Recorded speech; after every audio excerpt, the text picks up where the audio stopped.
it's Robin. Today I made an upside down apple coffee cake with walnuts and chocolate. I'll show you how to make it. It's delicious.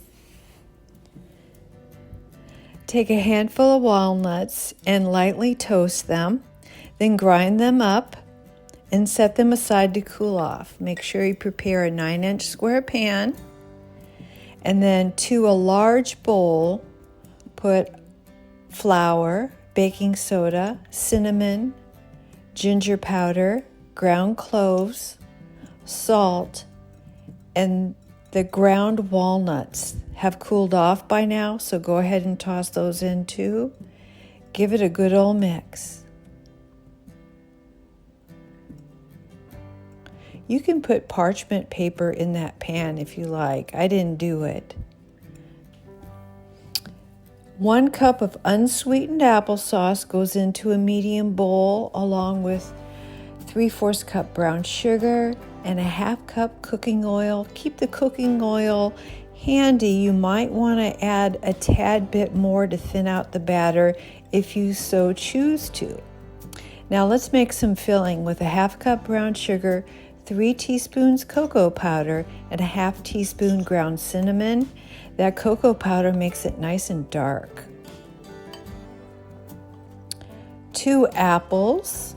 You want to peel and core the apples and then slice them. Don't slice too thin. You want about a 1/4 inch. And then take about a 1/2 a lemon and squeeze it and toss the apples in there. This really should have been the first step, but anywho, I'm doing it now. And then put in a pan, layer it, and then I just stacked them on top of each other and spread half of the batter into the pan on top of those apples the best you can.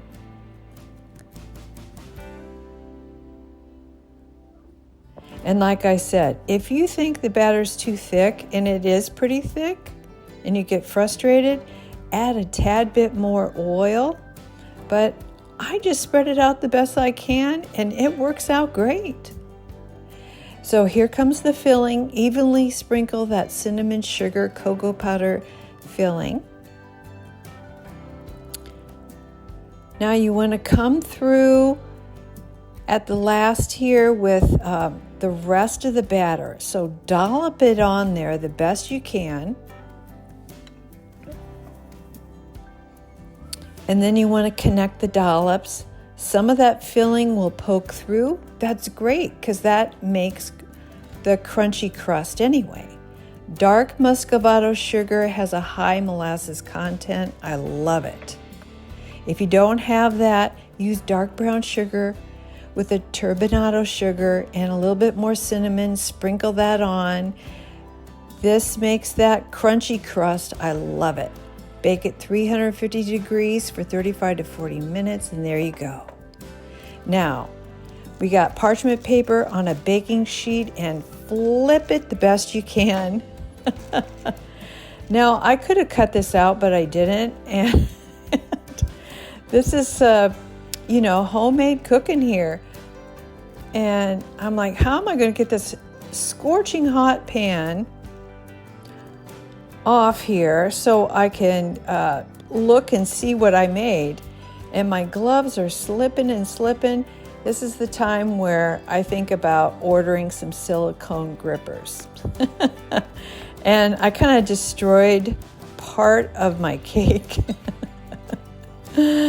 Keep calm and bake on. So I've made this about 10 times and the apples always stick no matter what. So I just take the apples, throw them back on the cake, put a little bit more brown sugar and cinnamon on the top, and then put it underneath the broiler for a couple minutes.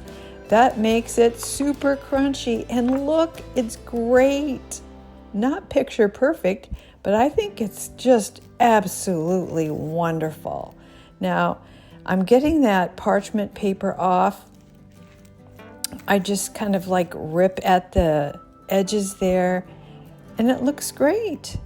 Now, if you're at a high dollar restaurant and you're served something that looks like this, I think my mouth would water more than something just absolutely picture perfect.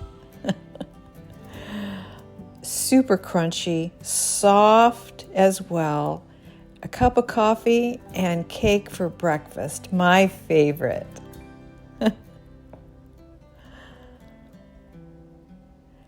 Thanks for watching, everyone. See you next time. Please like, share, and subscribe. It really does help. If you like this video, please like, share, and subscribe. It really does help. And this is James T.